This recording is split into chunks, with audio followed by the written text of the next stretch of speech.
the Caregiver Connection podcast by Best Care, where we dive into new topics each week, drawing inspiration from our insightful and educational blog posts.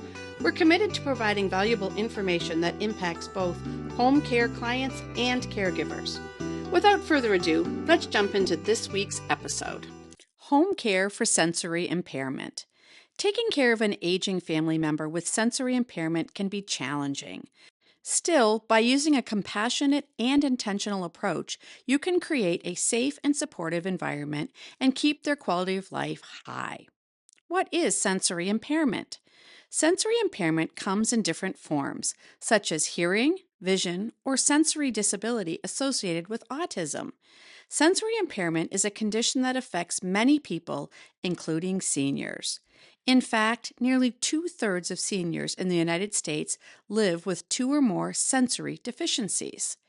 Family caregivers and personal care assistants must understand how to support people with sensory or dual sensory impairment. How does sensory impairment affect quality of life? Living with sensory impairment can significantly impact a person's quality of life. Hearing loss can make it difficult for people to communicate and connect with others, while vision impairment may limit mobility and independence. Each individual's experience is unique, and the needed support level may vary. Caring for someone with sensory impairment.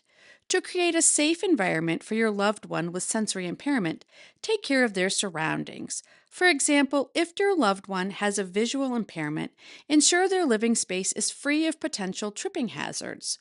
Moving furniture to minimize sharp corners can also help prevent injuries. Here are a few more tips and ideas. Stay organized. Keeping things organized can make life easier for your loved one with a visual impairment.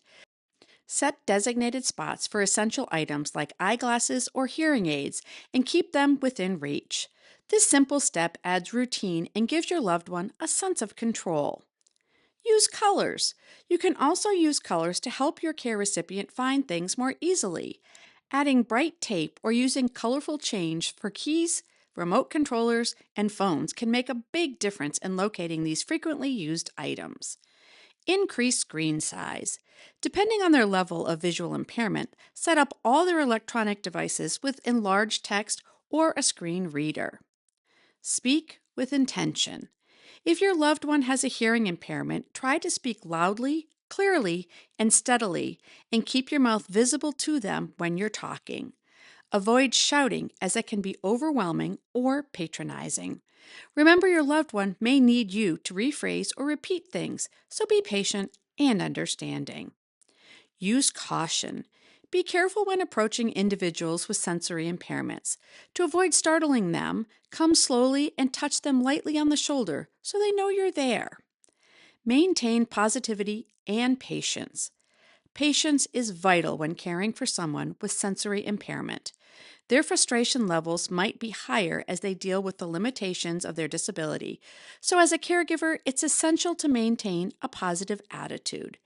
If you're feeling overwhelmed or frustrated, take a step away to collect your thoughts and make sure you regularly take breaks and arrange respite care.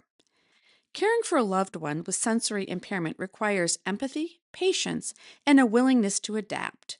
By implementing these tips and seeking support when needed, you can create a safe and loving environment that enhances their well-being and independence.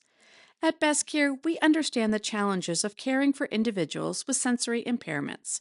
We offer professional home care services and comprehensive resources to support personal care assistants and caregivers.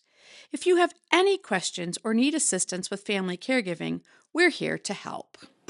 If you find this podcast helpful, share this with a friend, leave a review, and don't forget to subscribe. Contact us today for expert guidance and support. Visit bestcaremn.com. Thanks for listening to the Caregiver Connection.